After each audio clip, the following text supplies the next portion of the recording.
এজন্য আল্লাহ যেহেতু আমাদের সম্মান দিয়েছে, আল্লাহ কিন্তু বলেননি যে ওয়ালাকাদ কাররামনা মিন বানি মুসলিমিন বা মুমিনিন, মুসলমান সন্তান যারা, মুমিন সন্তান যারা, এদেরকে আমি সম্মান দিয়েছি শুধু না, মানুষ যারা, কি যারা বলেন তো? নবীজি মসজিদে নববীতে বসে আছেন, একটা লাশ যাচ্ছে সামনে দিয়ে, বিশ্বনবী দাঁড়িয়ে গেলেন। সাহাবায়ে কেরাম বললেন, হে নবী আপনি দাঁড়িয়ে গেলেন, এটা তো ইহুদির লাশ। নবীজি বললেন, সাহাবীরা ইহুদিটা দেখি, সে তো আল্লাহর বান্দা। কি ওয়ালাকাদ কাররামনা বানি আদম, অবশ্যই আমি আল্লাহ নিজে বনি আদম সন্তানকে সম্মানিত করেছি। তারা আল্লাহ যাদের সম্মান দিলেন, তাদের সম্মান নিয়ে তারা সিনেমিনি খেলে।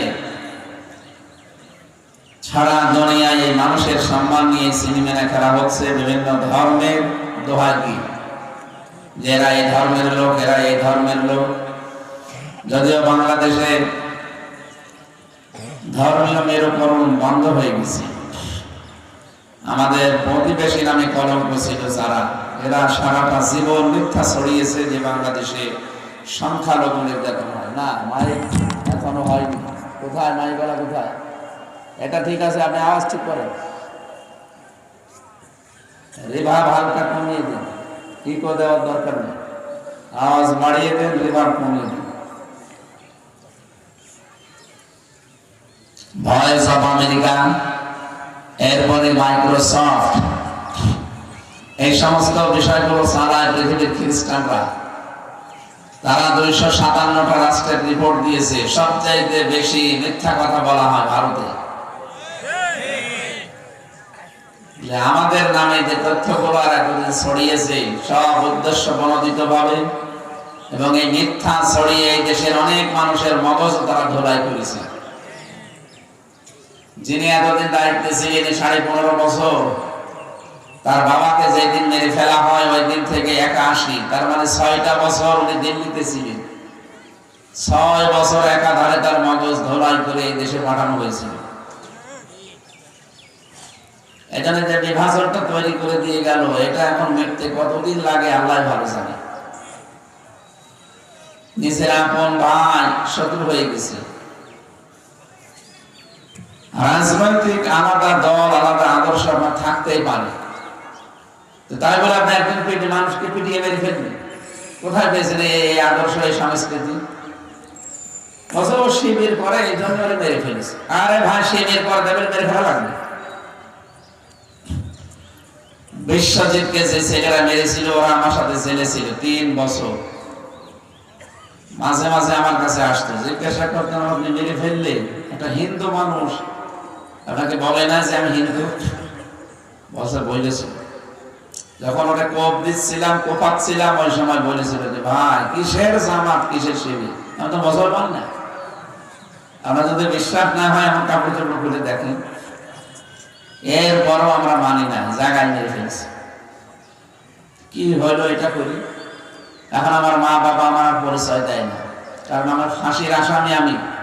এখন আমার 30 বছর জেল খাটা লাগবে, যাবজ্জীবন দিয়েছি। আমার দলীয় যে লোকজন, যাদের কথা শুনে এই কাজটা করলাম, তারাও এখন আর খোঁজ নেয় না। আমার জীবনটা নরক হয়ে গেছে, কারণ জেলখানার ভেতরে টাকা না পাঠালে আপনাকে কুকুরের মতো থাকা লাগে। কথা বুঝতেছে? এটা তার বাইরের জায়গা না, 4 দেওয়ালের মাঝে কোনো উপায় করার জায়গা নেই। সবাই ওখানে অসহায়। বাইরে থেকে যাদের টাকা পয়সা যায়, এই মানুষগুলো লোকজন দিয়ে কাজকর্ম করে, একটু শান্তিতে থাকা যায়, সুখে থাকা যায়। তো ওদের তো 30 বছর মা বাবা খোঁজ নেয় না, ভাই বান্ধব পরিচয় দেয় না, কারণ একটা খুনি। ও কি খুনি? এই শব্দটা এখন নিকৃষ্ট শব্দ। কিয়ামতের দিন আল্লাহ যখন বিচার আরম্ভ করবেন, সর্বপ্রথম রক্তের বদলা, খুনের বিচার, এটা আরম্ভ হবে। হাবিল আর কাবিলের আমরা নাম শুনি না? প্রথম তারা হত্যাযজ্ঞ আরম্ভ করেছিল এই কাবিল। কিয়ামত পর্যন্ত যত মানুষ হত্যা হবে, এই হত্যার একটা একটা গুনাহর আমলনামায় যাবে। কিয়ামতে সর্বপ্রথম আল্লাহ হাবিলের নাম দিয়ে বিচার আরম্ভ করবে, কাবিল আর হাবিলের নামে। এখানে মানুষ হত্যার সাথে যারা জড়িত এরা আল্লাহর কাছে সবচাইতে বড় নিকৃষ্ট। আপনি দেখবেন পৃথিবীতে 6 জন মানুষের তালিকা আসবে, মানুষ হত্যাকারী তারা, সবচাইতে বেশি মানুষ তারা দুনিয়ায় মেরেছে। হিটলারের নাম আছে, চেঙ্গিস খানের নাম আছে, এই উগ্রপন্থী ওনার নাম আছে, আমি নাম নিলাম না। আমাদের যেটা পালিয়েছে এটার নাম আছে। এরা মানুষ হত্যা করার তালিকায় আছে, তা একটা দুইটা না। হিটলার তো 60 লাখ ইহুদি হত্যা করেছিল। কত? আমাদের কন্যার নামে এত না, তারপরও আছে। 2006 থেকে 2024 পর্যন্ত যতগুলো হত্যা হয়েছে আপনি ইন্টারনেট ঘাটেন, দেখেন কত মানুষের নাম আসে। শুধু 24 সালে 2732 জন মারা গেছে। 2006 সালে 28 অক্টোবর তার নির্দেশ মতো পিটিয়ে মানুষ সাপের মতো মেরেছে। তিনি হুকুমের আসামি না? আরে সাদাকে সাদা বলা জানা লাগবে, কালোকে কালো বলতে হবে, সে যেই হোক। আমার বাবাও যদি অন্যায় করে সাদা চায়, বাবারে পিটানো লাগবে। সাদা চাবেন মানে একে আগস্টের 5 তারিখের আগে আছে যে সাদা চাবেন। এদেশে এখন সবাই প্রতিবাদী। এইটা আমাদের এতদিন ছিল না, এই জন্য জালেমরা একেবারে ঘাড় মটকিয়ে রেখেছিল। এখন আর ওইটা চলবে না। যেখানে অন্যায় দেখবেন, সে যে রকম অন্যায় হোক, কোন দল বেদল দেখা দেখি না, সব এক হয়ে যাওয়া লাগবে, তাহলে অন্যায় এমনি বন্ধ হবে। আর যদি বলেন না যে এটা কাছে করুক গা, লা ইলাহা ইল্লাল্লাহ, কাউকে কিছু বলবো না, কয়দিন পরে আপনার মেয়ে নিয়ে দিন ফুর্তি করবে, সেদিন টের পাবে। এখন বোঝেন না নিজের আগামী প্রজন্ম, নিজের ছেলে মেয়ে বই, এগুলোকে যেন একটু নিরাপদে রাখা যায়, সেই চেষ্টা করা দরকার। ওরা বিভিন্ন চেষ্টা চালিয়েছে 15.5 বছর, একটাও সফল হয়নি। আগস্টের 5 তারিখের পর থেকেও বহু চেষ্টা চালাচ্ছে, একটাও সফল হয়নি। সবগুলো মাঠে মারা যাচ্ছে, হালি পানে দেখছে না। এখন ওরা চেষ্টা চালাচ্ছে হিন্দুদেরকে কাজে লাগানো। হিন্দুরাও বুঝে ফেলেছে। গোবিন্দ পরামানিকের বক্তব্য শোনেন না? সেদিন আমিরে জামাত ডক্টর শফিকুর রহমান হাফিজাহুল্লাহ গিয়েছিল গাইবান্ধা। ওনার আগে একজন হিন্দু পুরোহিত, একজন ঠাকুর, সে বক্তব্য গিয়ে জানিয়েছে যে এই দেশে আগস্টের 5 তারিখের পর থেকে আমরা সবচাইতে নিরাপদে আছি। ঠাকুর সাহেবও জানিয়েছে যদি ইসলাম এই দেশে কায়েম হয়, আমরা আরো বেশি নিরাপদে থাকবো। মানুষকে নিরাপত্তা, শান্তি, স্বস্তি দিতে পারে একমাত্র, কেবলমাত্র, শুধুমাত্র ইসলাম। এই চালু করেন তাড়াতাড়ি, জিকির করেন আপনারা। সুবহানাল্লাহ।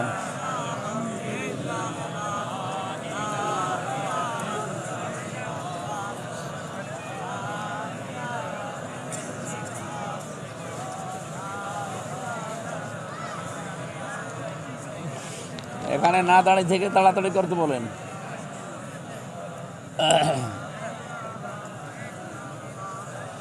সুবহানাল্লাহ, আলহামদুলিল্লাহ,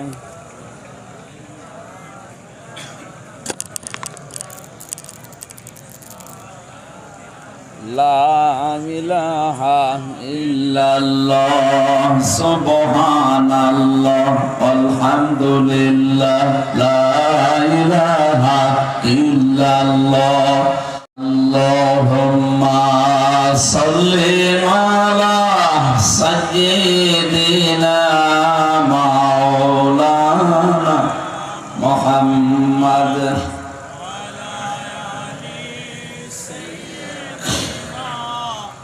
মাওলানা মুহাম্মদ। পটুয়াখালীবাসী কি করেন, কি বারবার এভাবে ডিস্টার্ব করলে কথা বলা যায়? একবারে চালিয়ে রাখেন। ফকির হয়ে গেছে নাকি? টাকা ওইটা খরচ হয় হোক, আর বিদ্যুতের জন্য দরকার নেই, ওইটাই সারাদিন চালাবেন। আমি যে কথা বলছিলাম, আল্লাহ রাব্বুল আলামিন আমাদেরকে সম্মান দিয়েছেন, অথচ মানুষের সম্মান নিয়ে সিনেমিনি যারা খেলেছে, আল্লাহ তাদেরকে একেবারে আস্থা করে নিক্ষেপ করেছেন। এখান থেকে শিক্ষা নেওয়া লাগবে আমাদের। মানুষের সম্মান কিন্তু অনেক বেশি। আল্লাহ যেহেতু নিজের সম্মান দিলেন, মানুষের সম্মান নিয়ে আগামীতে কেউ যেন আর ছিনিমিনি খেলবেন না। মানুষকে আপনি কষ্ট দেবেন, অপমান করবেন, অপদস্থ করবেন, বিপদে ফেলে দেবেন। আর মানুষের একজন মালিক আছে না নেই? তিনি কিছুই বলবে না। রেখো না মনেতে ভয় বান্দা খোদার, দূর হয়ে যাবে বাধা সব। তোমার আমার এক মালিক আছেন, আছেন আমাদের রব, আছেন আমাদের রব। এজন্য আল্লাহ আমাদের সম্মান দিয়েছেন, তিনি নিজে আমাদের এই চেহারাটা বানিয়েছেন। এটা ফেরেশতাদের হাতে দেয়নি, ফেরেশতারা বডি বানিয়েছে। আর এই মুখ চেহারা এটা আমার আল্লাহ নিজের হাতে বানিয়েছে। মানুষ এত সুন্দর। সুতরাং মানুষের এই সম্মান যেন নষ্ট না হয়, এদিকে খেয়াল রাখা লাগবে। আপনি মানুষের সম্মান নষ্ট করার জন্য চেষ্টা চালিয়েছিলেন, আল্লাহ এত নিচে নামিয়েছে, কুকুরও অত নিচে নামে না। আমার যতটুকু বাস্তব দেখছি, সারা বাংলাদেশের সব জায়গায় প্রায় আমি গেছি। এতগুলো জায়গায় যাবার পরে আমার অভিজ্ঞতায় 2024 সালের 5 আগস্টের পর থেকে একটা কুকুর দেখলে মানুষ যেমন করে, জালেমদের দেখলে তার চাইতে বেশি ঘৃণা করে। আল্লাহ পাক বলেন, ফাতিলকা বুয়ুতুহুম খাওয়ায়াতাম বিমা যালামু। সূরা নমলের 52 নম্বর আয়াতে আছে, আল্লাহ তাআলা যেন রাগ দিয়ে বলেছেন যে এই আঙ্গুল দিয়ে যে এই সেই ঘরগুলো খাওয়ায়াতাম আমি জনশূন্য করে দিয়েছি, পরিত্যক্ত বানিয়ে দিয়েছি, বিমা যালামু এদের জুলুমের কারণে। আয়াতটাতে কত বাস্তব। 2024 5 আগস্টের বিকাল আসতে আসতে আমি পেয়ে গেছি। আমাদের কুষ্টিয়ার হানিফের বাড়ি মাটির সাথে মানুষ মিশিয়ে দিয়েছে। ওর ঘরের ইট পর্যন্ত জনগণ রাখে নাই, পায়খানার প্যান পর্যন্ত মানুষ খুলে দিয়ে চলে গেছে।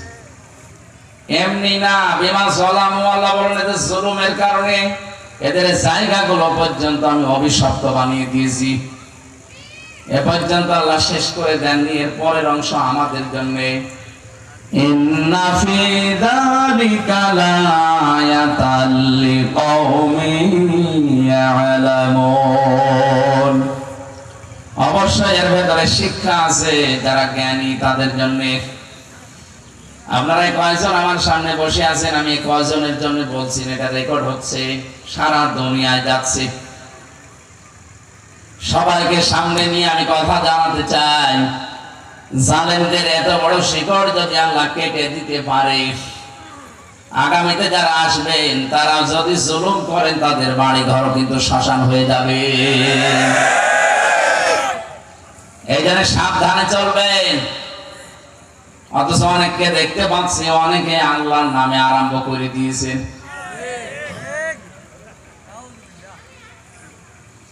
আপনি থামেন, আপনারাও মজলুম একটা দল। এই 15.5 বছরে জুলুমের শিকার যেমন আমরা হয়েছি, আপনারাও। শুধু 14 দল বাদ দিয়ে বাংলাদেশে যারা আমরা আছি সবাই মজলুম। কথা বলেন না কেন? এই মাজলুমদের কোন দলই থাকা ঠিক না, সব এক দল হয়ে যাওয়া লাগবে। জালেমরা যেমন সব এখন এক দল ছিল ওই সময়, এখন মাজলুমদের এক দল হওয়া লাগবে। তাছাড়া এই সামনে কিন্তু রক্ষা করা কঠিন হয়ে যাবে, কারণ ওরা তো বসে নেই, চেষ্টা চালিয়েই যাচ্ছে, এখনো পর্যন্ত চলছে, আজকেও চেষ্টা চলেছে। আপনি টের পান কিছু? মিজান আজহারি কি একটা কথা জানিয়েছে, সেটা নিয়ে আপনি তোলপাড় করেন। আলেমদের নামে আপনি ধর্ম ব্যবসায় লাগিয়ে দেন, মাদক ব্যবসায়ী ছাড়া তাদের সাথে তুলনা দেন। আপনি মানুষ, আপনার পিঠের কাছে যে সালা বাঁধা আছে এটা তো ওই সালাই। এই জন্য এই মজলুম দলটার যেন বদনাম না হয় এমন কোন কথা, এমন কোন কাজ করবেন না। এটা পটুয়াখালী, পাশের জেলা বরগুনা। এখানকার একজন ছিল আমার সাথে 3 বছর, এই লোকটার 313টা মামলা। বিএনপির লিডার, বড় না ছোট না মাঝারি, এই মাঝারি লিডারের যদি 313টা মামলা হয়, বড়গুলো তাহলে কি অবস্থা বলেন তো? আপনারা এখন কিছুই সহ্য করতে পারবেন না। আচরণ যদি আবার সালেমদের মতো কেউ আরম্ভ করে, জনগণ কিন্তু এখন আর চোখ বুঝিনি। যে যেখানে আছে যদি একটু টের পায় যে আমার সাথে জনগণ আছে, ওই জায়গায় আপনাকে মাটির পেয়ে ভক্তা করে ফেলবে। সাদা সাওয়া সেদিন দিয়েছে যে আমি নারায়ণগঞ্জের বন্দরে রাত 12:30টার পরে সাদা সালাম, জানলো কি করে মানুষ? আরে ভাই, রাত 12:30, আপনি পায়খানার ভেতর বসে কি করেন সেটা ওরা দেখতে পায়। এমন মেশিন যারা বসে আছে, আমি নিজে দেখে এসেছি রিমান্ডে। আমার আগে বুঝতাম না, মনে করতাম মনে হয় এরা ঘোড়া, কিছু জানে না ওরা। কে বলেছে? একেবারে সব ওরা এই ভাতের প্লেটের মতো দেখতে পাচ্ছে। আমি রিমান্ডে থাকাকালীন আমার বাড়ি থেকে মাওলানা আমিরুল ইসলাম বেলালী সাতক্ষীরা, ওনার সাথে কি একটা কথা বলেছে, ওটা ভিডিও ক্লিপ আকারে আমার পরের দিন বলছে, এই দেখেন। অথচ ওই নাম্বার কেউ জানে না। আপনি কি মনে করছেন যে আমি কোথায় কি করছি, কোথায় একটু ডুবে ডুবে জল খায়, কেউ টের পায় না? গোয়েন্দা বিভাগের খবর রাখেন, সর্বোচ্চ পর্যায়ে আমি কথা বলেছি। এরা বলছেন আমরা সব দেখতেছি, কে কি কাজ করে, কে কেমন কি করে, আমরা সব নখদর্পণে রেখেছি, আমাদের সব চোখের সামনে দেখি কেমন কি হয়। এই কয়েক মাসে তো ওরা অনেক কিছু বুঝে ফেলেছে। এই জন্য আপনাকে আমি সাবধান করলাম, ভাই আপনি হয়তো বিষয়টা জানেন না। রাত 12টা 12:30 একটায় যায় সাদা চাইতে, মনে করে কেউ জানে না, কেউ দেখেও না। এদেশে কোথায় শুয়ে পড়ে আছে তা ওরা দেখতে পাচ্ছে, এমন কঠিন মেশিন লাগিয়ে রেখেছে। এটা নিয়ে এসেছে যেখান থেকে, তারা তো আরো চালাক। এই বাংলাদেশের চাইতে আমেরিকা হচ্ছে 59 ডবল। কত? 59টা বাংলাদেশ পাশাপাশি রাখলে যত বড় হবে, আমেরিকা একা অত বড়। ওখানে একটা যদি শুয়ে পড়ে থাকে, চুল পড়ে থাকে কোন জায়গায়, ওরা দেখতে পায় ঘরে বসে বসে, যেমন জায়গায় চুল পড়ে আছে। কি কত দূর পৌঁছিয়েছে বলেন? এই জন্য আমরা মাসলুম ছাড়া তারা যেন আন্দাজে এখন আবেগে কোনো কাজ করে আবার ওদের জালেমদের মতো পস্তানো লাগে না। জালেমরা এখন পস্তাচ্ছে। এই যে সিঙ্গাপুর মালয়েশিয়া ঘুরে আসলাম কয়েকদিন আগে, দেখলাম জালেমরা সাহেব পাড়া বানিয়েছিল মালয়েশিয়া, থাকতে পারে না, হোটেলে থাকে। যে হোটেলে উঠে দেখি নিচে 2 শয়তান বসে আছে। কি বলো হুজুর, আমরা আগেই পালিয়েছি। আগে একটু হালকা টের পেয়েছিলাম যে না দিনকাল ভালো না, আগেই পালিয়েছি। কেন? বাড়ি বানিয়েছেন সাহেব পাড়া, বেগম পাড়া, থাকবেন না? ওখানে যে মায়ের খাবো। এদেশে মানুষ নেই, বাঙালি এখানেও আছে। যদি সাহেব পাড়ায় আমি বাস করছি, আমার পিটিয়ে ভর্তা বানিয়ে ফেলবে। দরকার নেই, সে কয়দিন আছে অন্তত আল্লাহ বিল্লাহ করি আমি হোটেলে কাটাবো, কেউ যেন না জানে। কি করলেন? এখন তো আফসোসের শেষ নেই। আর সে জালেম কয়টা অন্তত ধরা পড়েছে, তাদের অবস্থান দেখছেন? এখন এই জালেমদের হাতে হ্যান্ডকাপ দেয় না, পায়ে বেড়ি দেয় না, মাথায় দড়ি লাগায় না, এখন আর এই টুপি পরায় না, কোট গায়ে দেয় না, এমনি তোলে। এরপরও নাকি অনেক সুশীল সমাজ, এরা একটু মন খারাপ করে, এত বড় বড় নেতা, এদের কোনো সম্মান নেই। আরে শয়তান, এই 15.5 বছরে সারা জেলখানায় ছিল, তারা কি বড় নেতা না? অধ্যাপক মিয়া গোলাম পরোয়ার, সাবেক এমপি, ডাক্তার শফিকুর রহমান, আমিরে জামাত, কি আপনার কাছে বড় মনে হয় না? ওই কালা মানিককে বড় মনে হয়, যার বিসি উঠে গেছে। হ্যাঁ, ওর বিসি নেই, কলার পাতায় শুয়েছিল, জনগণ গামছা গলায় দিয়ে, গামছা দিয়ে টানতে টানতে নিয়ে এসেছিল। এর চাইতে অপমান আল্লাহ কত করবে? এদের এত আরামে রেখেছে, এরপরও তোমার এদেরকে এত কষ্ট দেওয়া হয়। শয়তান আমার মাথায় দড়িছিল, আমার পায়ে ডান্ডা বেড়েছিল, আমার পেছনে হ্যান্ডকাপ লাগানো ছিল, আমার চোখ কালো কাপড় দিয়ে বাঁধা ছিল। কি করেছিলাম আমি? তখন তো তোমার মুখে কথা ছিল না। তখন যেমন কথা বলনি, এখনো কথা বলবা, চুপ করে থাকবা। মাওলানা মামুনুল হককে পিটিয়ে হুইল চেয়ারে বসিয়ে আদালতে নিয়েছে, তো হাতে হ্যান্ডকাপ দিয়ে, তখন কথা বলে না শয়তান। আর এখন এই কুলাঙ্গার গুলো এখন জেলখানায় আছে, কুলাঙ্গার গুলো আদালতে যায়। এগুলো মানুষ? এগুলো মানুষ? এগুলো জানোয়ারের চাইতে খারাপ। এখানে ভালো মনে করতাম দরবেশ, এত বড় বড় গাড়ি, 36,000 কোটি টাকা চুরি করি শয়তান। ভালোটা যদি এই হয়, আর যেগুলো এমনি শয়তান, ওগুলো কি করছে? এক একজনের বাড়ি 620টা বাড়ি বানিয়েছে একজন। একটা বাড়িতে এখন থাকতে পারেন না, এখন তো মাটির ফলকে থাকা লাগে জেলখানা। কি হয়েছে আপনার? এই জন্য মানুষের সম্মান নিয়ে যারা সিনেমিনি খেলেছেন, আল্লাহ আপনাকে ছাড়বে না, কারণ আপনি আল্লাহর মামলার আসামি। এটাকে আমি বানালাম। সূরা শূরা 25 নম্বর পারা 6 নম্বর পৃষ্ঠা 13 নম্বর লাইনের 42 নম্বর আয়াতে আছে, ইন্নামাস সাবিলু আলাল্লাযিনা ইয়াজলিমুনান নাস। আল্লাহ পাক বলেন, অবশ্যই আমি আল্লাহ নিজে মামলা দেব জালেমদের বিরুদ্ধে। আপনি টের পাচ্ছেন আল্লাহ কি বলেছেন? জালেমদের বিরুদ্ধে আল্লাহ নিজে মামলা দেবে। সুতরাং এই 1628 জন মানুষ দায়িত্বে ছিল, যতগুলো চেয়ারে দায়িত্বে ছিল, সবগুলো জালেম আর সবগুলো আল্লাহর মামলার আসামি, হয় ডাইরেক্ট না ইনডাইরেক্ট। অনেকে বলে আমি কি করবো, কিছু করার ছিল না। আরে শয়তান, কিছু করার ছিল না মানে তো ভিক্ষা করে খাবে দরকার হয়, তাও জালেমের কোষামতি করলে কোন কারণে? আমাকে যারা হ্যান্ডকাপ দিয়ে একেবারে ওইভাবে কষ্ট দিয়েছে, জিজ্ঞাসা করতাম, বলছে হুজুর আমার কিছু করার নেই। কিছু করার নেই, তোর বিবেক নেই? মাঝে মাঝে নিচে এসে বলতো যে আমরা জানি আপনার কোনো দোষ নেই। আমার দোষ নেই, তারপর ওই আচরণ করিস কোন কারণে? আমি যদি তোর নিজের ছেলে হতাম, 11 ঘন্টা আমার টাঙিয়ে রেখেছিলেন আপনি মাথায় দড়ি দিয়ে। 4 ওয়াক্ত ফরজ নামাজ আমার পড়তে দেন। আমি ইশারায় নামাজ পড়েছি, জানি না এখন কোন সময়, কারণ মাঠের নিচে আমি। কত মানুষকে কত কষ্টে রেখেছে ওই মিনি আয়না করে, তাও তো বিকটায় আমি যেতে পারিনি। 24 ঘন্টা একটা মানুষ পায়ের ভেতরে হাত দিয়ে তালা লাগানো। আপনি কি আর কি মনে করেন 5 মিনিট থাকতে পারবেন আপনি এভাবে? আর বছরের পর বছর, কেউ 8 বছর, কেউ 10 বছর, কেউ 14 বছর পড়ে আছে। এত বড় বড় নখ হয়ে যায় অনেকে, চুল দাড়ি গোপ দেখলে মনে হচ্ছে ভয়ঙ্কর জঙ্গল থেকে আসতেছে।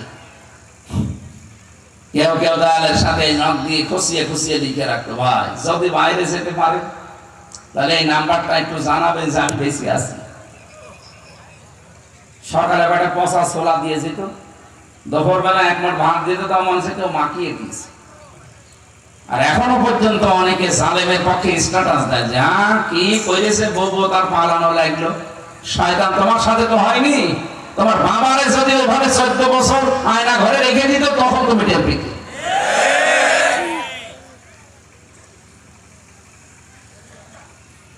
বাংলাদেশের সবাই যদি মাফ করে দেয় এই জালেমদের, ব্যারিস্টার আরমানের বউ জীবনও মাফ করবে না। 8টা বছর আপনি তাকে স্বামী ছাড়া যদি বলতেন যে মেরে ফেলেছি, সে অন্য জায়গায় বিয়ে করতে পারত। একটা বলছেন এখানে কত বড় নির্মম! মানবতার সাথে একটা মহাকৌতুক করিস। আর মানবাধিকার প্রতিষ্ঠা করার আন্দোলন করতে বলে মানুষ কন্যা নাম দিয়েছিল, একটা টাটকা নির্বাচন শয়তান।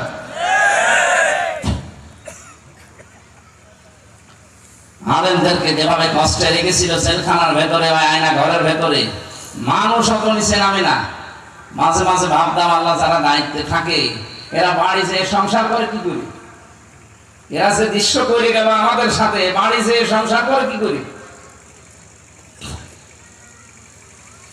সাফ কথা বলছি, এই দেশে যারা জালেম ছিল তারা আল্লাহর মামলার আসামি। তাদের পক্ষে নিলে আপনিও আসামি হবে। শব্দটা কত ওজনওয়ালা টের পেয়েছেন? আল্লাহ নিজে মামলা দেবে। ভাই আপনি যদি সত্যিই মাপ পেতে চান, একটা রাস্তা খোলা আছে। 15.5 বছরে যার ক্ষতি করেছেন, আপনার কারণে অনেকে ঘরে থাকতে পারেনি, নাকি এলাকায় কিছু হয়নি? আপনার কারণে মিথ্যা মামলা দিয়ে, মিথ্যা সাক্ষী দিয়ে জীবনটা নষ্ট করে দিয়েছে। ওর ব্যবসা বাণিজ্য সব আপনি খেয়ে ফেলেছেন। যার যা ক্ষতি করেছেন 15.5 বছরে রেকর্ড হচ্ছে বলে বলছি। যেখানে সেখানে যা ক্ষতি করেছেন ওই ক্ষতিপূরণ দেবেন, যে ওর কাছে মাপ চেয়ে দেবেন। আমার মামলার আয়ু শয়তানের বাচ্চা শয়তান সেদিন কল দিয়ে বলছে হুজুর মাফ করে দিন। আরে ভাই কিসের মাফ, আগে টাকা ফেরত দেন।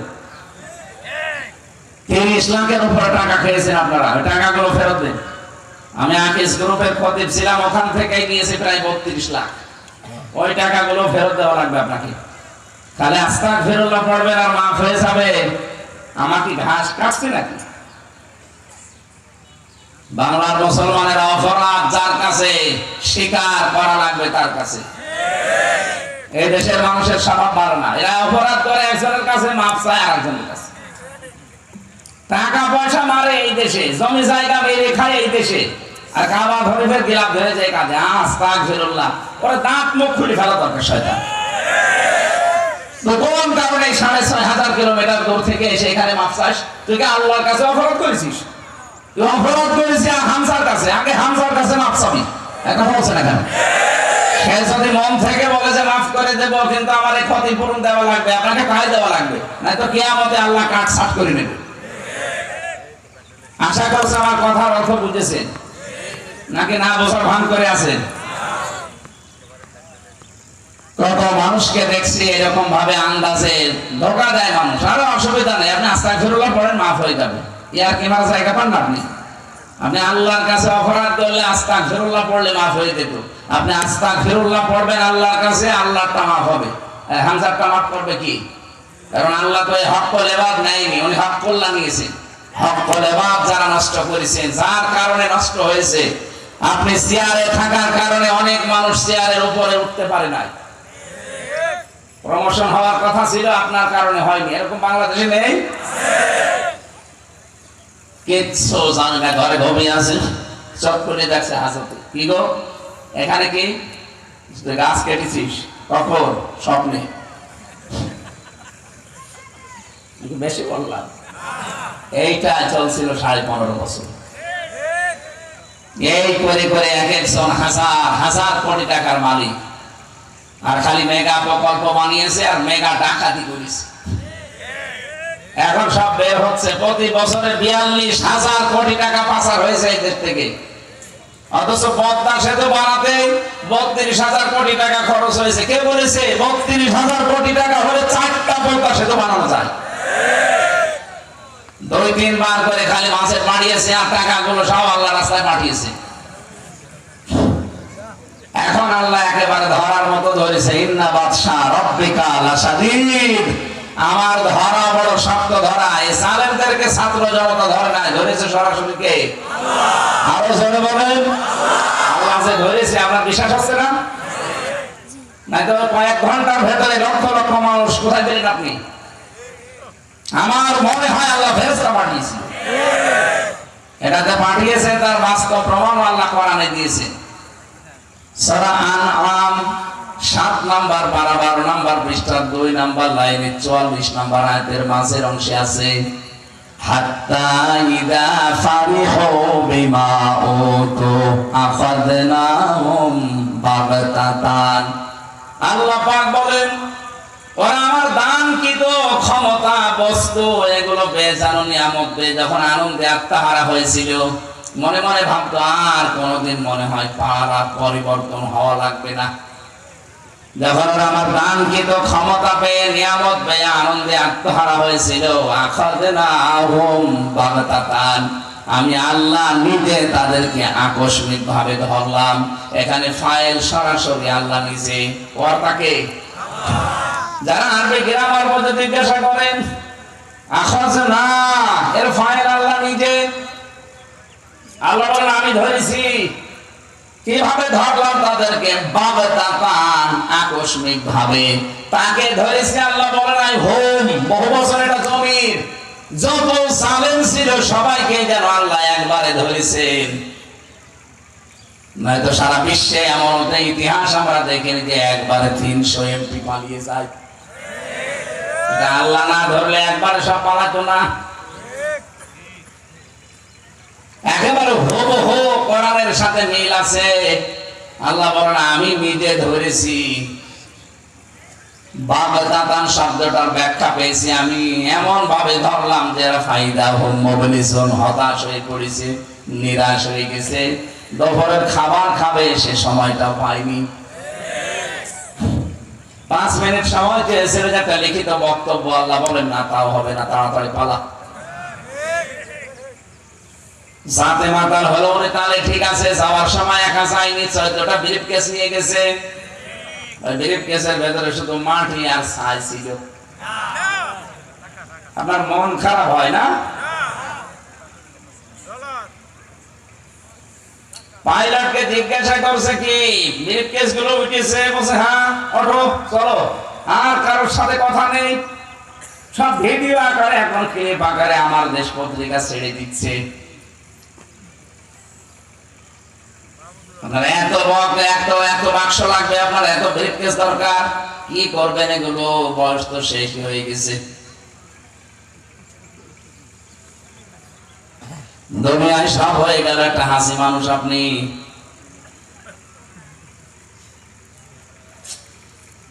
আফসোস লাগে জালেমদের এই করুণ অবস্থা দেখে। এখন আগামীতে কেউ যদি জালেম হয়, তার কিন্তু আসলেও খবর আছে, আপনি টের পাচ্ছেন না। তাই জালেমদের এত বড় শিকড় আল্লাহ যদি কেটে দিতে পারে, কত শিকড় নিচে ছিল জানেন? ইউনিয়নের দারওয়ান থেকে শুরু করে একেবারে সংসদ পর্যন্ত জালেমদের সব থরে থরে সাজানো ছিল। সবগুলোকে আল্লাহ আয়াতের পরবর্তী 45 নাম্বার আয়াত সূরা নাম ফাকতি আদাবিরুল কওমিল্লাযিনা যালামু, আল্লাহ বলেন জালেমদের শিকড় কাটা হয়ে গেছে। অতি আয়টা মজুর, এর ফাইল জানা নেই, এর কর্তাকে আল্লাহ বলেন জানা নেই। জালেমদের শিকড় কেটে দিল কে? আন্দাজে বলে গতি আর বললাম না, ফাইল নেই, আল্লাহ কাটে না, কে কেটেছে কেউ জানে না। হানিফের বাড়ি ইট খুলে নিয়ে গেল, একেবারে 3 ঘন্টার ভেতরে পুরো 3 তলা বাড়ি মাটির সাথে মিশে গেছে। কে করেছে কেউ জানে না। এখন বাড়িগুলো সব জালেমদের বাড়ি, ঘরগুলো তাকান সব গণ টয়লেট হয়ে গেছে। আমি তো যেখানে যেখানে যাই আগে দেখি নিদর্শন কেমন লাগে, যে দেখি কেউ এদিকে কেউ এদিকে কেউ এদিকে, 4-5 জন একসাথে টয়লেট করছে, মনে হচ্ছে জামাত বদ্ধ টয়লেট চলছে। জালেমদের জায়গাগুলো আল্লাহ অভিশপ্ত করে দিয়েছেন। আমাদের শিক্ষা হচ্ছে আগামীতে কেউ যদি চান ক্ষমতার চেয়ারে আপনি যেন জালেম হয়ে যাবেন না, তাহলে আগামীতে 5 বছর পরে আপনার বাড়িও শ্মশান হয়ে যাবে।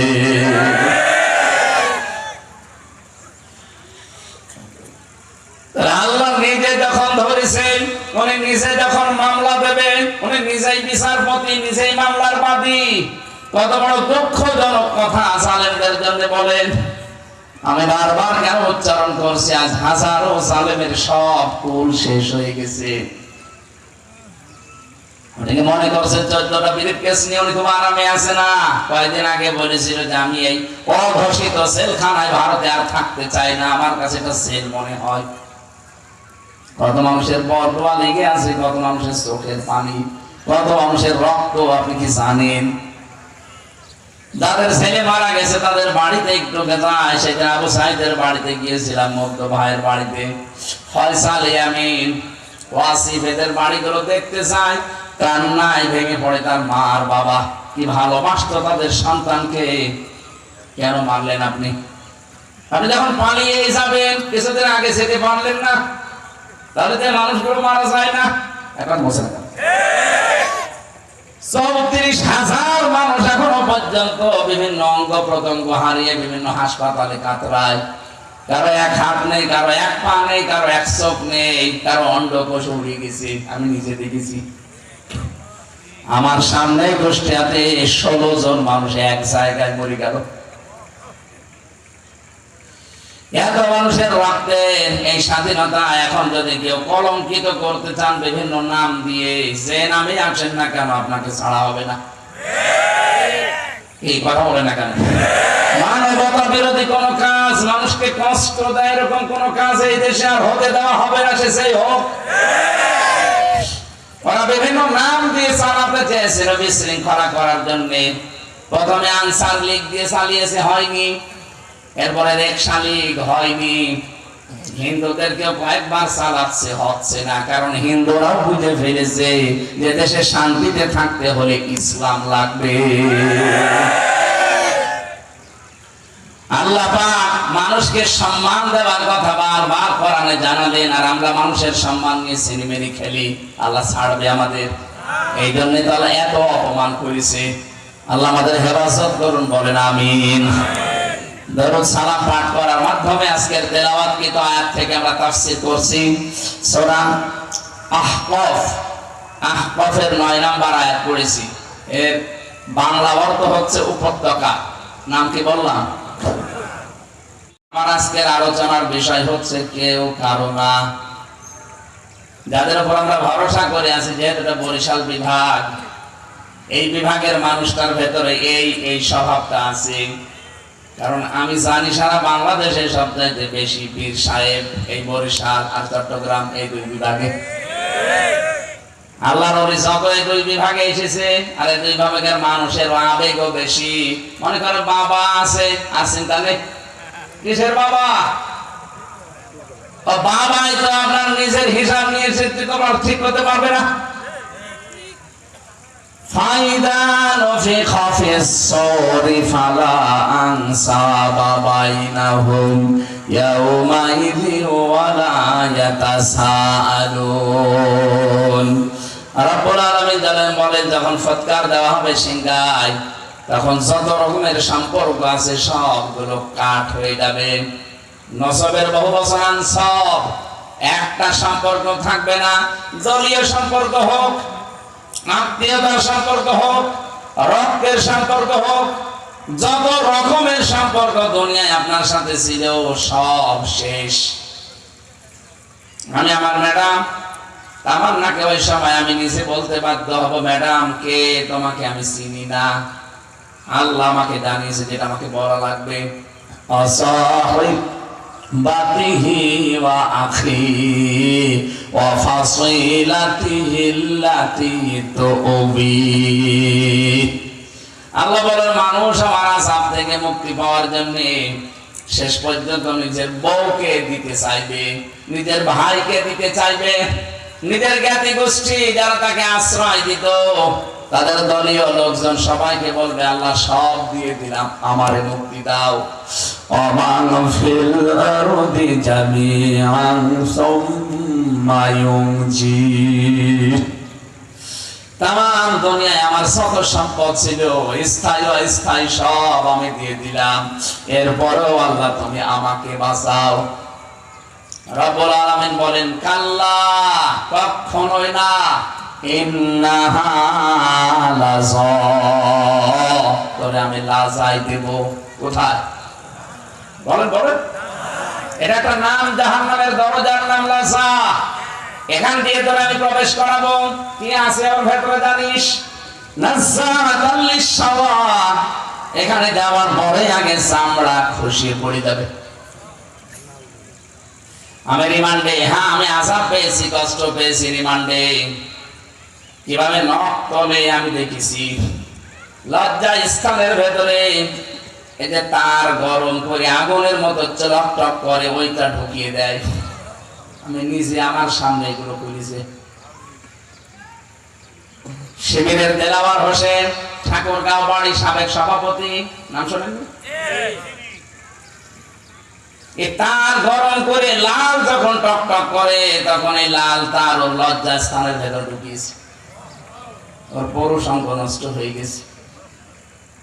এখন পরবর্তীতে চিকিৎসা করার পরে আল্লাহ আবার ফেরত দিয়েছে।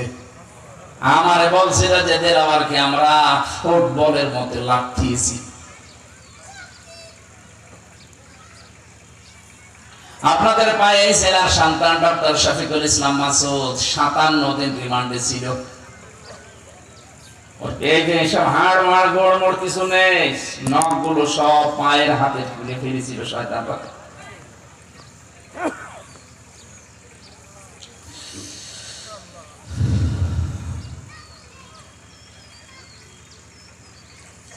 রব্বুল আলামিন বলেন, নাযাআতাল লিশাওয়া, লাজাটা এমন ঘর, ওখানে গেলে আগে চামড়া সব উঠে চলে যাবে। আপনি টের পাচ্ছেন ঘরটা কেমন হতে পারে? কি আছে ওর ভেতরে যে ঢুকলে আগে চামড়া খুলে চলে যাবে, চামড়া খুলে দেওয়ার পরে লবণ দিলে কেমন লাগে ওইরকম লাগবে। এতটুকু আল্লাহ বলেন নাই, বলেন কি করবো জানো? তাদুমান আদবারা ওয়া তাওয়াল্লা ওয়া জামাআ ফাআওয়া। এই লাসা নামক জাহান্নাম তাদেরকে ডাকতে থাকবে। এই দুনিয়াতে যাদেরকে সত্যের দিকে আহ্বান করা হতো, ও লোকটা জানতো যে সত্য পথ, বুঝতো যে এটা সত্য, জানা শোনার পরে বসার পরও এবার টান করে পেছন দিক থেকে কেটে পড়তো। এরকম মানুষ বাংলাদেশে বেশি। এই কথা বলেন না কেন? আপনি নিজেও জানেন যে হামজা ওর বাবার কথা বলছে না। সব সম্পর্ক কাট হয়ে যাবে। এটা কার কথা? আরো জোরে। এখন কোন কারণে আপনি মনে করেন যে আমার বাবার বিরুদ্ধে বলছেন সম্পর্ক চলে যাব? আমি আপনার বাবার চিনি? বলেন। আল্লাহ বলছে তোর বাবার কোনো সম্পর্ক থাকবে না। এটা সাগুন, এমনকি সামনে আসলে তুই জিজ্ঞাসা করবে না বাবা তুমি, না বলবে না, আগে পালাবে। يوم يفر المرء من أخيه وأمه وأبيه وصاحبته وبنيه। আল্লাহ বলেন সর্বপ্রথম পালাবে মানুষের কাছ থেকে তার ভাই। এফেরুল শব্দের বাংলা অর্থ হচ্ছে খেচে দৌড় মারা। খেচে দৌড় বোঝেন? কি ওটা বাঁধ দাঁড়া দিলে যেমন দৌড়ায় মানুষ ওইভাবে দৌড়াবে। এরপরে মায়ের নাম এসেছে, বাবার নাম এসেছে, স্ত্রীর নাম এসেছে। বাংলার মুসলমানেরা ভালো করে শোনেন আর বিশ্বাস করেন। এদের তাফসীর পড়তে গিয়ে আমি দেখেছি সন্তান মায়ের পা ধরে 500 বছর পরে থাকবে। কত? 500 বছর পরে মুখের উপরে লাঠি দিয়ে বলবে, কে তুই?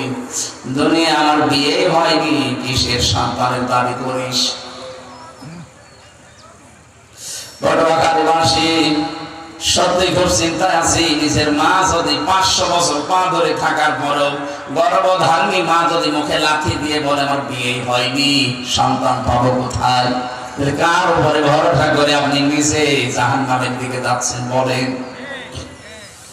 নবীজির নিচে এই আয়াতটা যখন নাযিল হয়, কুল মা কুনতু বিদআম মিনার রুসুলি ওয়া মা আদরি মা ইউফআলু বি ওয়ালা বিকুম। বিশ্বনবীকে আল্লাহ বলেন, নবী আপনি বলেন যে আমি নতুন রাসূল না, আমার ধারাবাহিকতায় বহু রাসূল এসেছিল, তাদের মতো আমি একজন রাসূল। আমি জানি না আল্লাহ আমার সাথে কি ব্যবহার করবে, আমি জানি না তোমাদের সাথে আল্লাহ কি আচরণ করবে, এটাও আমার জানা নেই। আমি তো অনুসরণ করি অতটুকু যতটুকু আমার উপর আল্লাহ নাযিল করেন।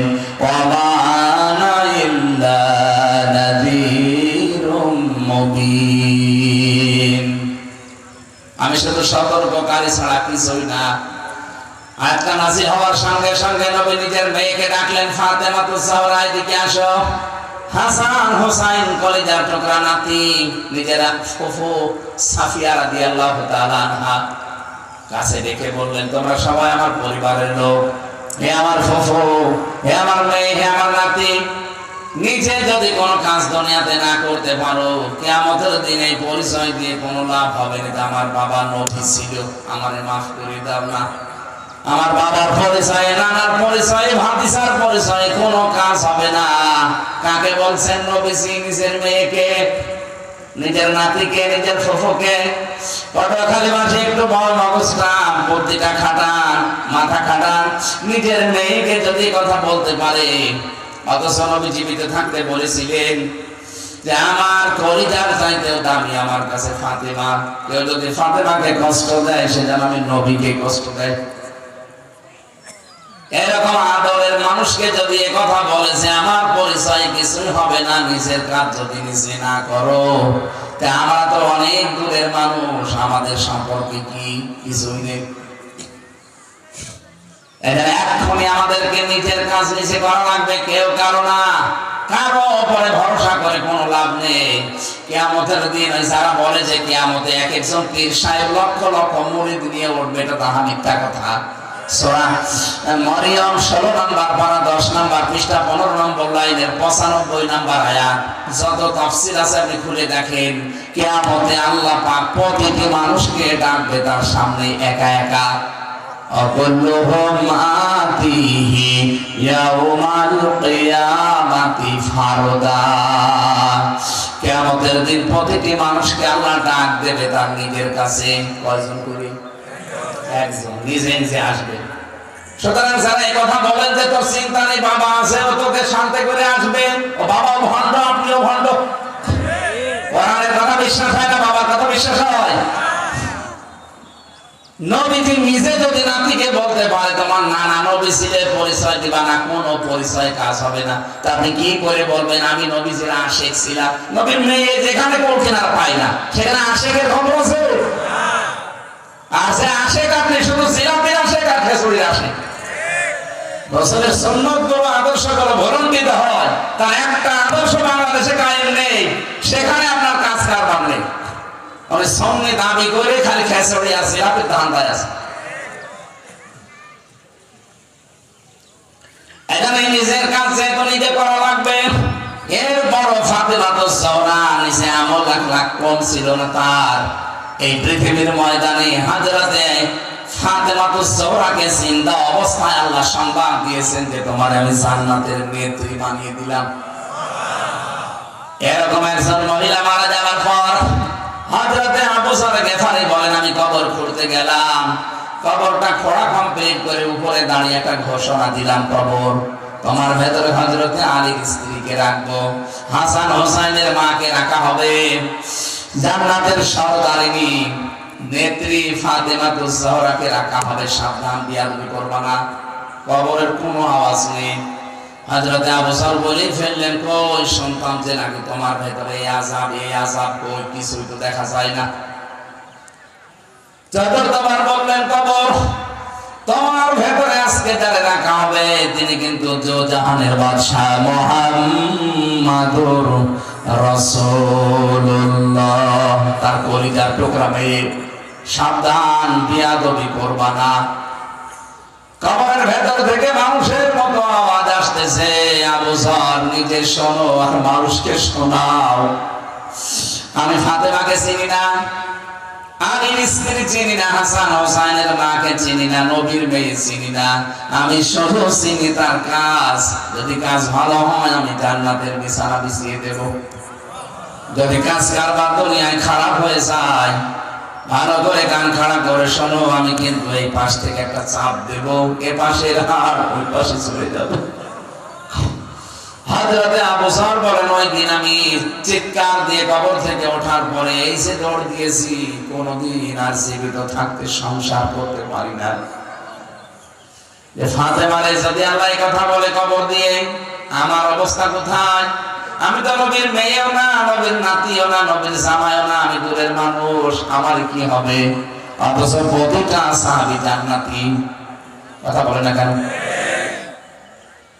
আমি আবার বলছি আয়াত নাযিল হওয়ার পরে নবীজি কিন্তু প্রেশান হয়ে গিয়েছিলেন, যদিও পরবর্তীতে বিশ্বনবীকে আল্লাহ সূরা ফাতার 2 নম্বর আয়াত নাযিল করে সুসংবাদ দিয়েছেন, লিয়াগফিরা লাকাল্লাহু মা তাকদ্দামা মিন যামবিহি ওয়া মা তাআখার ওয়া ইউতিম্মু নি'মাতাহু আলাইকা ওয়া ইয়াহদিয়াকা সিরাতাম মুস্তাকিমা। বলেন আল্লাহু আকবার। আল্লাহ পাক বলেন হে নবী আমি আপনাকে অব্যাহতি দিয়ে দিলাম, আপনার আগের পেছনের সব কিছু আমি আল্লাহ মাফ করে দিয়েছি। এটা আমাদের সম্পর্কে তো আর বলা হয়নি। সাহাবী প্রশ্ন করলেন হে নবী তাহলে আমাদের কি হবে? আপনি তাই পেয়ে গেলেন মাফ, আমাদেরটা কি বলেন? বিশ্ব নবী বলেন আমি জানি না তোমাদের সাথে আল্লাহ কি আচরণ করবে। পরবর্তীতে সূরা ফাতারের পরের আয়াতটা নাযিল হয়, লিইউদখিলাল মুমিনিনা ওয়াল মুমিনাতি জান্নাতিন তাজরি মিন তাহতিহাল আনহার খালিদিনা ফিহা ويكفر عنهم سيئاتهم وكان ذلك عند الله فوزا عظيما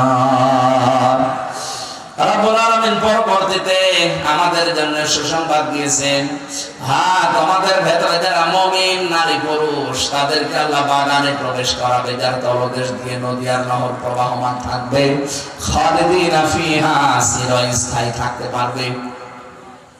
ওয়ায়ুকাফিরু আনহুম সাইয়্যাতিহিম, আল্লাহ মুছে দেবে। কাফারা ইউকাফিরু মানে মুছে ফেলা, তাদের জীবনের যে অপরাধগুলো ছিল আল্লাহ মুছে দেবে, কিন্তু শর্ত তাদেরকে মুমিন হওয়া লাগবে। কি হওয়া লাগবে? প্রশ্ন আসতে পারে আমরা তো মুমিনই, কিসের মুমিন? আপনার নাম হয়তো আব্দুল মুমিন, এতটুকুই শেষ, আর খুব বেশি হলে আগা কাটা নাকি? মুমিন হওয়ার জন্য যে কি করা লাগে ওটা আমরা 100 ভাগের 80 ভাগ মানুষ জানি না। কেউ যদি মুমিন হতে চায় ঈমান আনার আগে, তাহলে তাকে আরেকটা কাজ আগে করা লাগে। কি? তাওবাত ছেড়ে দেওয়া লাগে। কথা বলছেন না কেন? রব্বুল আলামিন জানিয়েছেন, ফামাই ইয়াকফুর বিত-তাগুতি ওয়া ইউমিন বিল্লাহ, কোন মানুষ যদি ঈমানের দাবি করে তার প্রথম কাজ হবে সে যেন তাগুত ছেড়ে দেয়। আপনি তাগুত ছেড়ে না দিয়ে ঈমানের দাবি করবেন, ওই ঈমান টিকবে না। বাংলাদেশের জাতীয় মসজিদের সাবেক ইমাম, আমি একেবারে নিরপেক্ষ দৃষ্টিতে বলছি, এর লোকটার ঈমান ছিল না এই কারণে, কারণ তাগুতের সাথে সম্পর্ক ছিল। তাগুতের সাথে সম্পর্ক রেখে যারা ঈমানের দাবি করবে ঈমান টিকবে না। এই জন্যই এমপিরা পালানোর সাথে সাথে ইমামও পালিয়েছে। কিন্তু যে মানুষগুলো তাগুত ছেড়ে দিয়ে ঈমান এনেছিল, ঈমানের দাবি করতে, আপনি তাদের দিকে তাকান। এই যে ডাক্তার শফিকুল ইসলাম মাসুদের নাম বললাম কেন, আমি তো নিজে দেখেছি কাছে থেকে। 57 দিন রিমান্ড কম ব্যাপার না। আমি 10 দিনে অজ্ঞান হয়ে গেছি, আর সে 57 দিন। এটা কি আর কি মনে করেন?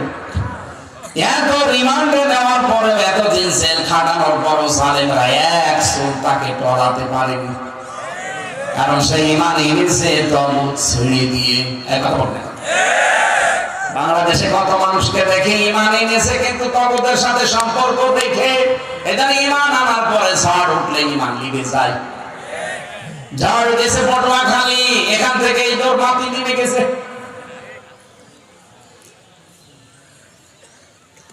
আমরা আজকে যে জাহান্নামের যে আলোচনা তুলেছিলাম, এটা আজকে রাতের বেলা আমার পটুয়াখালী মাহফিল আছে। পটুয়াখালী কোন জায়গায় জানেন? মির্জাগঞ্জ। ওখানে রাত 9টায় উঠবো।